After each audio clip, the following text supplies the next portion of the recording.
Seja muito bem-vindo ao canal Leitura Diária da Escola Bíblica Dominical. Se ainda não é inscrito, inscreva-se, curta, compartilhe e não esqueça de ativar as notificações. A paz do Senhor, meus amados irmãos. Aqui é a irmã Raquel Brito. Estou aqui para compartilhar a leitura diária da sexta-feira das lições bíblicas CPAD. Nós estamos no nosso terceiro trimestre de 2025. O título do nosso trimestre diz assim: A Igreja em Jerusalém. Doutrina, comunhão e fé. A base para o crescimento da Igreja em meio às perseguições. Neste domingo, nós estudaremos a lição de número 2. A Igreja de Jerusalém, um modelo a ser seguido. A nossa leitura diária está no livro de Atos, no capítulo 2, versículo 39. E para ela foi dado o seguinte título: A atualidade da promessa. Leiamos o texto. Porque a promessa vos diz respeito a vós, a vossos filhos e a todos os que estão longe, a tantos quantos Deus, nosso Senhor, chamar. Quando o Espírito Santo desceu sobre os cristãos que estavam reunidos, eles começaram a falar em outras línguas.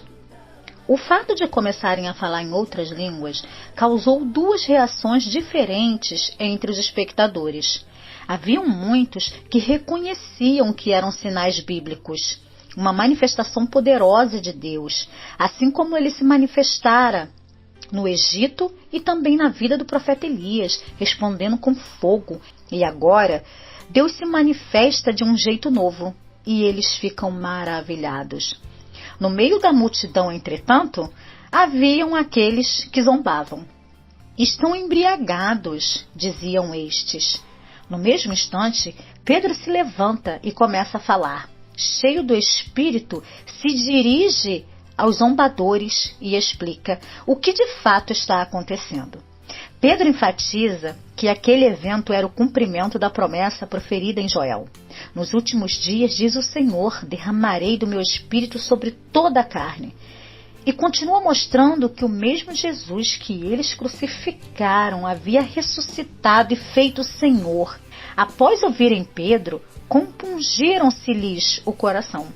Compungir significa ferir, afligir. Significa que o coração foi tocado profundamente. E a pergunta sai como um grito por socorro. Que faremos, irmãos?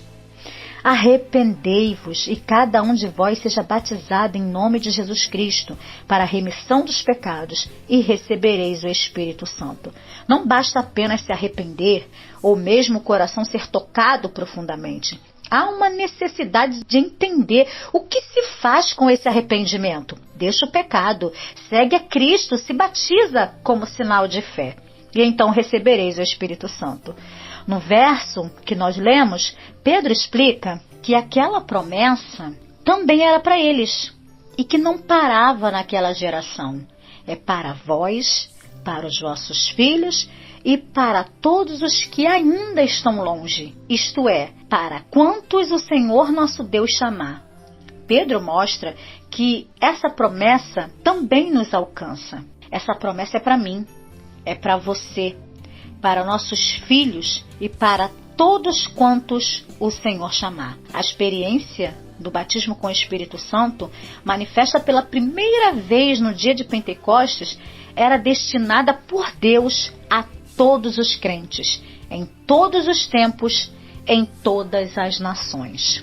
Por isso, o nosso comentarista coloca o título da nossa leitura como A Atualidade da Promessa, porque a promessa não ficou no passado. O derramamento do Espírito Santo não foi só no dia do Pentecoste, é para hoje. O mesmo Deus que operou no passado, opera hoje. O mesmo Deus que batizou no passado, batiza hoje. Então, que essa lição venha incentivar você que ainda não recebeu o Espírito Santo a buscar, porque essa promessa é para você, é para os seus filhos, é para a nossa geração, para todos aqueles quanto receberem a Cristo no coração. Amém?